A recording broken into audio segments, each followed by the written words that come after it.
Hello to all of you. How are you all? It's me Shubham Badonia again here from my channel. कैसे हैं आप सब लोग? आशा है सभी स्वस्थ और सुरक्षित होंगे। आज का हमारा ये वीडियो बहुत ही महत्वपूर्ण है और सभी सिटीजन्स और कियोस्क संचालकों के लिए एक बहुत ही उम्दा इंफॉर्मेशन के साथ में बनाया जा रहा है, जो कि आप सभी को एक प्रॉपर इंफॉर्मेशन प्रोवाइड करेगा अबाउट आधार। हम सभी जानते हैं और बहुत सारी पब्लिक की क्यूरी रहती है हमेशा कि सर आधार से रिलेटेड चीज़ें कैसे ओपन की जाती है, या आप एक आधार सेंटर कैसे ओपन कर सकते हैं, उसका क्या प्रोसेस होता है, रजिस्ट्रार एजेंसी क्या है, डिस्ट्रिक्ट लेवल पे कैसे प्रोसेस होती है, उसके रूल्स एंड रेगुलेशन क्या है, उसकी एलिजिबिलिटी क्या है। तो ये सभी क्वेश्चंस के आपके जो आंसर हैं वो इस वीडियो में आपको मिल जाएंगे। सो कृपया सभी से निवेदन है कि वो वीडियो पूरा देखें ताकि आपको इन्फॉर्मेशन कंप्लीट हो। कंप्लीट इन्फॉर्मेशन ही आपको सही जानकारी देती है। आधी अधूरी इन्फॉर्मेशन अगर आपको होगी तो आप उस चीज़ को प्रोसेस नहीं कर पाएंगे। तो चलिए स्टार्ट करते हैं। सबसे पहले हम देखते हैं कि आधार सेंटर मध्य प्रदेश में कैसे लिया जाता है या कितने सारे ऑप्शंस होते हैं। वैसे तो आधार सेंटर मध्य प्रदेश की बात करें हम या किसी भी राज्य की बात करें तो सेंट्रल गवर्नमेंट की जो नोडल एजेंसियां होती हैं उनके थ्रू आप रजिस्ट्रार एजेंसियों के थ्रू ले सकते हैं। पर हर राज्य में एक एक गवर्नमेंट की, हर स्टेट की जो एक गवर्नमेंट एजेंसी होती है जो कि उनका सूचना प्रौद्योगिकी विभाग होता है, हर राज्य में उनको मेनली एक रजिस्ट्रार एजेंसी के तौर पे बनाया जाता है और उनके थ्रू ही आधार सेंटर्स अलॉटमेंट किए जाते हैं। ऑप्शन नंबर 1 होता है राज्य की रजिस्ट्रार एजेंसी के थ्रू आधार सेंटर अलॉटमेंट लेना। तो हम अगर मध्य प्रदेश की बात करें तो मध्य प्रदेश का प्रोसेस हम इस वीडियो में देखेंगे कि मध्य प्रदेश की जो यूआईडीआई से इनबिल्ट सेंट्रल गवर्नमेंट के द्वारा इनबिल्ट जो रजिस्ट्रार एजेंसी है यूआईडीआई के लिए वो है MP state electronics development corporation limited, यानी कि एमपीएसईडीसी।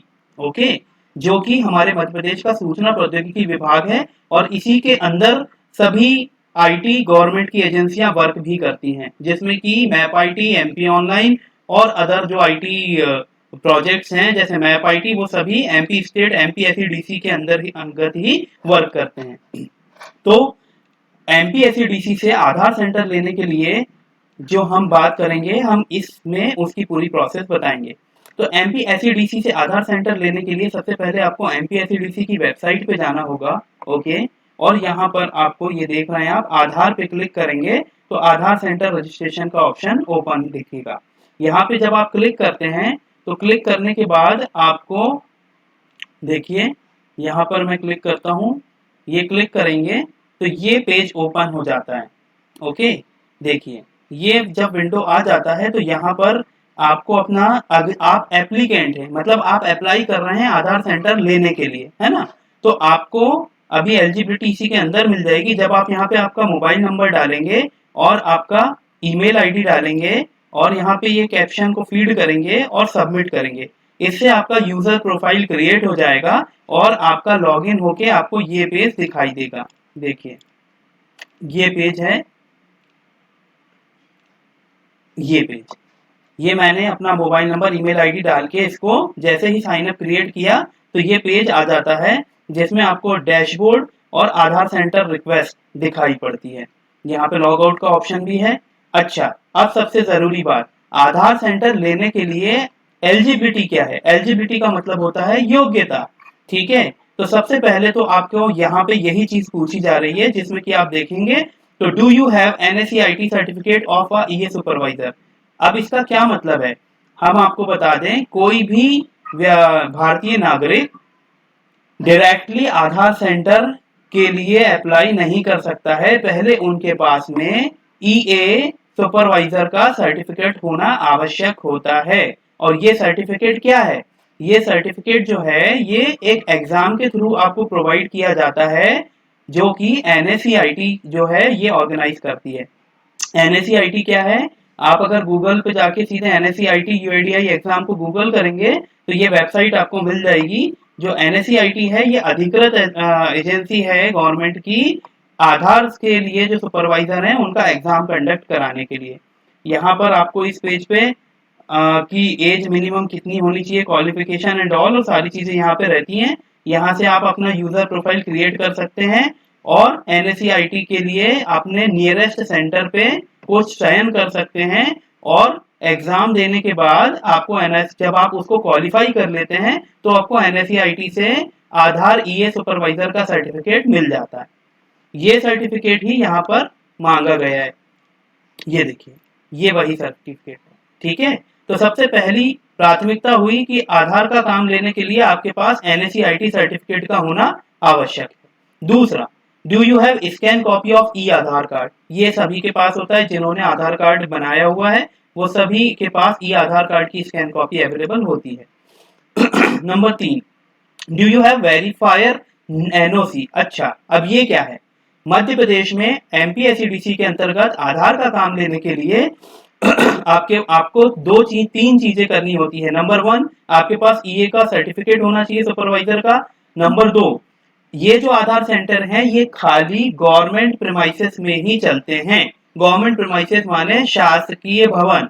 जितने भी शासकीय विभाग हैं, जैसे कि स्वास्थ्य विभाग है, PHE है, नगर निगम, नगर पालिका, जिला पंचायत, ई गवर्नेंस, लोक सेवा प्रबंधन, और भी जितने भी हमारे विभाग हैं शासकीय, उन शासकीय विभागों के प्रीमाइसेस में ही ये मशीनें या ये सेंटर संचालित किए जा सकते हैं।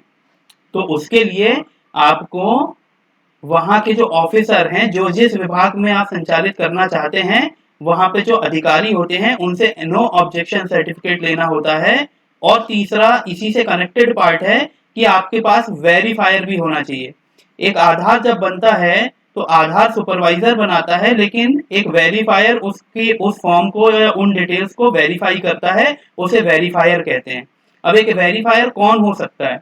एक वेरीफायर जो है वो जिस गवर्नमेंट प्रीमाइसेस या जिस शासकीय भवन में आप संचालित करना चाहते हैं और जिस अधिकारी से आप ले रहे हैं NOC, उसी विभाग में के अंतर्गत काम करने वाले तृतीय श्रेणी के किसी कर्मचारी को आप वेरीफायर के रूप में नियुक्त कर सकते हैं। अधिकारी ऑफिसर ग्रेड इसमें अलाउ इसलिए नहीं है क्योंकि वेरीफायर का काम है कि वो उनके साथ में उस प्रीमाइसेस में बैठ के वेरीफाई करेगा हर एक फॉर्म को, इसीलिए एक अधिकारी ये काम नहीं कर सकता है। तो एक वेरीफायर या तो तृतीय श्रेणी रेगुलर कर्मचारी हो सकता है जो उसी विभाग का हो। ठीक है, दूसरा, अगर ऐसा संभव नहीं है तो फिर एक वेरीफायर जो है वो कोई भी शासकीय सेवानिवृत्त कर्मचारी हो सकता है। उसमें सेवानिवृत्त कर्मचारी में अधिकारी वर्ग भी शामिल हो सकता है, जिसमें हेडमास्टर तक की पोस्ट वगैरह जो हैं ये सब अलाउड है। जो भी सेवानिवृत्त शासकीय कर्मचारी हैं जो सेवा से निवृत्त हो चुके हैं, उनको आप वेरीफायर नियुक्त वहां कर सकते हैं। उनके लिए क्या डॉक्यूमेंट्स होते हैं अब हम देखेंगे। तो ये 4 चीजें आप समझ गए होंगे कि एक तो सबसे पहले आपके पास NSE-IT का सर्टिफिकेट होना आवश्यक है। दूसरा, आपका ई आधार। तीसरा, शासकीय प्रीमाइसेस जहां आप सेंटर संचालित करना चाहते हैं वहां का NOC सर्टिफिकेट। चौथा, आपको के पास में वेरीफायर होना चाहिए, और वेरीफायर जो हो सकता है वो मैंने आपको बता दिया। सबसे पहले डॉक्यूमेंट देखते हैं। देखिए, ये है वो फॉर्म, आधार नामांकन केंद्र। ये यहीं से आपको लॉगिन के अंदर से मिल जाएगा। Download sample of supervision consent form. Okay, तो पहला सुपरविजन कंसेंट फॉर्म जो है वो ये है, ये देखिए, EA request form of operator supervisor. ये फॉर्म है कि आप एनरोलमेंट एजेंसी को अप्लाई करने के लिए ये फॉर्म आप भर के उनको अप्लाई कर रहे हैं, ये EA कंसेंट फॉर्म कहलाता है। ठीक है, दूसरा है, वेट, राइट, दूसरा है download sample of verifier no objection certificate. तो जिस शासकीय भवन में आप संचालित करेंगे और उनसे नो ऑब्जेक्शन सर्टिफिकेट लेंगे, उसका ये फॉर्मेट है। ये फॉर्मेट आपको प्रिंट आउट निकाल के उनसे आपको फिलअप करवाना होगा। देखिए, प्रति जिला प्रबंधक ई गवर्नेंस। अच्छा, MPSEDC के अंतर्गत ये जो आधार सेंटर आपको अलॉट होते हैं, ये जिला ई गवर्नेंस सोसाइटी के अंतर्गत या उनके सुपरविजन में कार्य करते हैं, और उनके ही द्वारा जब आप यहाँ से अप्लाई करते हैं तो पहले उनके द्वारा वेरीफाई किया जाता है और उसके बाद ही MPSEDC को अप्रूवल के लिए भेजा जाता है। तो आप देखेंगे ये NOC का फॉर्मेट आपका यहाँ पर अवेलेबल है। यहाँ पे आपको ये सारी चीजें भर के, और आपको यहाँ पे ये वेरीफायर का है। ओके, ये वेरीफायर का है, सैंपल फॉर्मेट ऑफ वेरीफायर, मतलब जो वेरीफायर आपका नियुक्त होगा, चाहे वो तृतीय श्रेणी कर्मचारी या फिर सेवानिवृत्त कर्मचारी, उनकी यहाँ पे सभी डिटेल्स आएंगी, उनका नाम, पिता का नाम, उनका बैंक का डिटेल्स एंड उनकी आईएफएससी कोड, पीपीओ, पेंशन से रिलेटेड संबंधित अगर वो सेवानिवृत्त है तो ये सब डॉक्यूमेंट, ये इसको प्रिंट आउट निकाल के आपको फिलअप करना होगा और उनके हस्ताक्षर, सील और सब ये करा के और इसको आपको फिलअप करके सबमिट करना होगा। दूसरा, तीसरे नंबर पे क्या है, एक ये सुपरवाइजर फॉर्म हो चुका है। दूसरा, नो ऑब्जेक्शन किससे मिल चुका है, वेरीफायर से। तीसरा, sample format of NOC of government premises. अब जिस शासकीय भवन में आप चलाने वाले हैं उस विभाग से आपको एनओसी लेनी होगी। ये एनओसी का फॉर्मेट है आधार नामांकन केंद्र के लिए। देखिए यहाँ पे विभाग का नाम, पूरा पता, सरकारी केंद्र का नाम, अधिकारी का नाम, पद, मोबाइल नंबर, ईमेल आईडी, जो आपका वेरीफायर है उनका नाम, पद नाम, मोबाइल नंबर, है ना, पर्यवेक्षक जो आप हैं, आपका नाम और सारी चीजें यहाँ पे लिस्टेड है। और यहाँ पे उनके अधिकृत अधिकारी से आपको सील और साइन दोनों करानी होगी।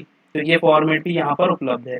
चौथा है download sample format of consent Aadhaar supervisor. इसका मतलब होता है कंसेंट माने ये टर्म ऑफ कंडीशंस बता रहे हैं, ठीक है। ये जो आधार सेंटर आप संचालित करेंगे तो उसकी क्या क्या नियम और शर्तें हैं जो यूआईडीआई के द्वारा और एमपीएससीडीसी के द्वारा आपके ऊपर लागू होंगी, वो सारी शर्तें यहाँ पे इस पे मेंशन है कि आपको इसमें एक अभी 25,000 रुपए का शायद डीडी भी सबमिट करना पड़ता है जब आपको अलॉट होता है। क्योंकि अगर आप कोई गलत आधार बनाते हैं या फिर आपकी आधार बनाने की क्वालिटी सही नहीं है या आप आधार में मिस्टेक करते हैं तो आप जो ऑपरेटर है वो ब्लैक लिस्ट भी कर दिए जाते हैं एवं उन सभी की पेनल्टीज भी लगती हैं और वो पेनल्टीज आपके द्वारा जो डिपॉजिट मनी होती है उससे उसको एडजस्ट किया जाता है, ठीक है। तो ये सारी टर्म एंड कंडीशन यहाँ पे आप देख सकते हो। तो क्लियर हो गया। ये देख लीजिए, ये आपको यहाँ पे सभी फॉर्म्स अवेलेबल हैं। NOC from verifier, NOC from government premises, आपका आधार, आपका सुपरवाइजर का सर्टिफिकेट और ईए रिक्वेस्ट फॉर्म। जब आप ये सब चीजें यहाँ पे क्लिक कर देंगे कि हाँ आपके पास सब अवेलेबल है एंड सेव एंड नेक्स्ट पर क्लिक करेंगे, फिर से कि लॉगिन करने की ये बोल रहा है, देखते हैं।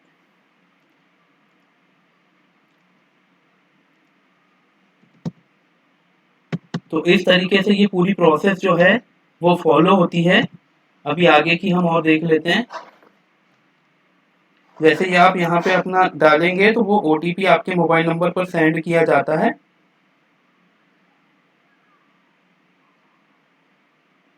मोबाइल नंबर और ईमेल आईडी दोनों पर।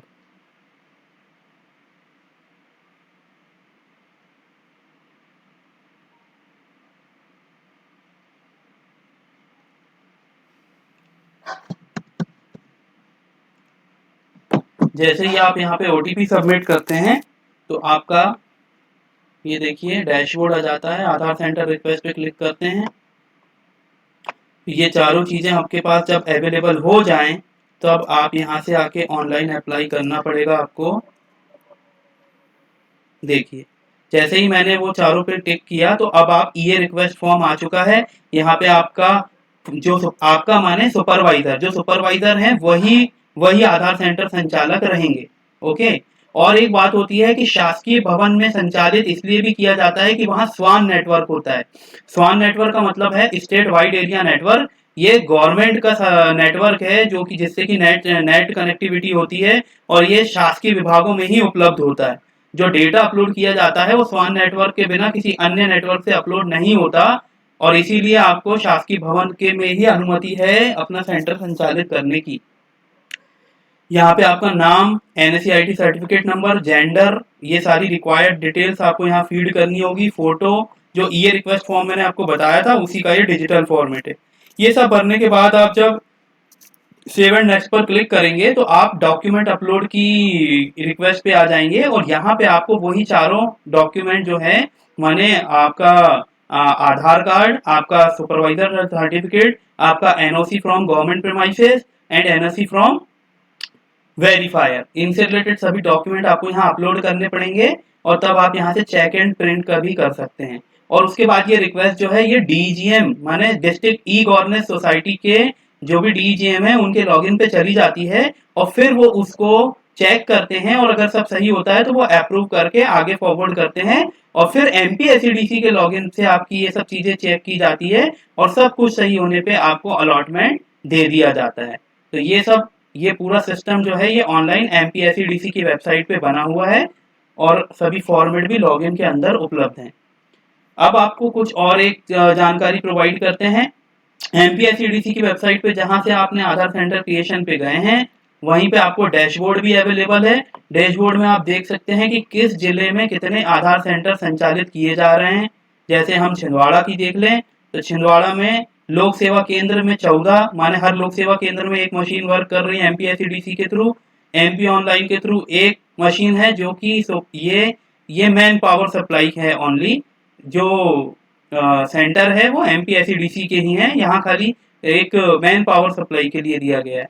90 सेंटर डायरेक्ट शासकीय भवनों में चल रहे हैं MPSEDC के और ट्राइबल में 28 सेंटर संचालित हैं। ऐसे करके ट्राइबल में जो सेंटर संचालित हैं वो CSC के थ्रू हैं, लेकिन यहाँ पे भी CSC खाली मैन पावर सप्लाई कर रही है। खाली उन्हें वेतन मासिक वेतन पे रखा गया है यहाँ MP ऑनलाइन और CSC के थ्रू। ट्राइबल में CSC के थ्रू और जो अदर एजेंसी उनमें MP ऑनलाइन का भी एक सेंटर है। डायरेक्ट 90 सेंटर है गवर्नमेंट प्रोमाइसेस में और लोक सेवा केंद्र 14। ऐसे करके आप देखेंगे तो 133 टोटल सेंटर यहाँ संचालित हो रहे हैं। ऐसे ही हर जिले की आप डिटेल्स यहाँ से डैशबोर्ड से देख सकते हैं कि इस जिले में कितने संचालित हैं। और जब आप अप्लाई कर देते हैं, अप्लाई करने के बाद भी आपका किस कारण से आपका रिजेक्ट हुआ है अप्रूव हुआ है ये भी यहाँ पे डिटेल्स आ जाती है जब आप वहां से अप्लाई करेंगे। तो जैसे ये देखिए यहाँ रिजेक्टेड बाय DGM लिखा हुआ है। तो अगर इसमें रिमार्क होता है कि आवेदक ने क्या गलती की है कि इसके कारण उसका ये एप्लीकेशन अप्रूव नहीं किया जा सकता, और जिनका अप्रूव किया गया है रिजेक्ट किया गया है चाहे वो DGS के द्वारा हो या MPSEDC के द्वारा हो, ये सब डिटेल्स भी आपको MPSEDC की वेबसाइट में आधार डैशबोर्ड में मिल जाएगी। तो आशा करता हूँ आपको वीडियो में काफ़ी महत्वपूर्ण जानकारी मिली होगी। So thank you so much to all of you. अन्य किसी जानकारी के लिए आप वीडियो के कमेंट बॉक्स में कमेंट करके पूछ सकते हैं। Thank you so much.